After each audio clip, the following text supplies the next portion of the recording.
Menko PMK Muhadjir Effendi resmi menyerahkan jabatan sebagai PLT Menteri Sosial kepada Tri Risma hari ini, Menteri Sosial. Sementara Fahrul Razi resmi menyerahkan jabatan Menteri Agama kepada Yakut Khalil Qaumas.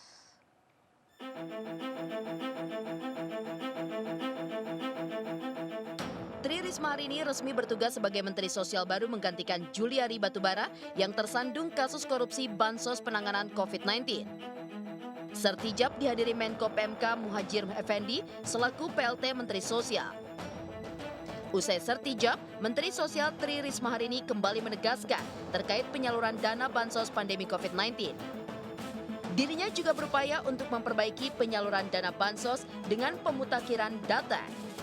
Jadi bantuan cash dan pemberian bantuan langsung kita tidak akan ada. Jadi kita akan usahakan semua dengan sistem transaksi online. Uang itu akan kita kelola dengan transparan.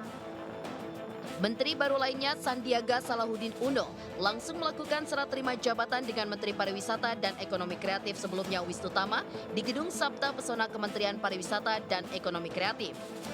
Sandiaga Uno berharap bisa bekerja sama dengan jajaran Kementerian Pariwisata dan juga Ekonomi Kreatif dalam meneruskan apa yang sudah dikerjakan selama 1 tahun oleh menteri terdahulu.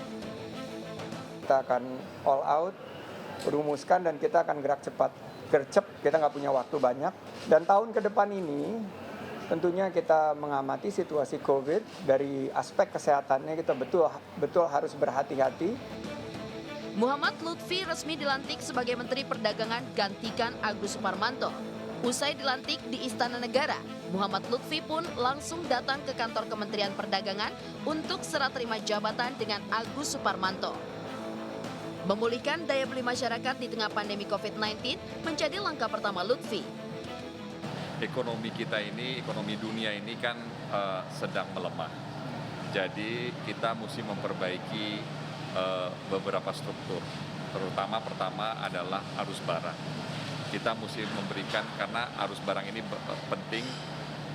Waktu saya di sini itu 66,7% dari barang kita ini adalah bahan baku dan bahan penolong. Jadi untuk menggerakkan industri kita, bahan baku dan bahan penolong ini menjadi sangat penting. Fahrul Razi resmi menyerahkan jabatan Menteri Agama kepada Yakut Khalil Qaumas. Gus Yakut menegaskan komitmennya untuk menjadi menteri bagi semua agama di Indonesia. Ia menegaskan tidak boleh ada perbedaan perlakuan ataupun diskriminasi bagi semua agama di Indonesia. Yakut Khalil Qaumas adalah Ketua Umum GP Ansor. Gus Yakut merupakan putra dari Kiai ternama Kiai Haji Muhammad Khalil Bisri, yang juga salah satu dari pendiri Partai Kebangkitan Bangsa. Dari Jakarta, Tim Liputan iNews melaporkan.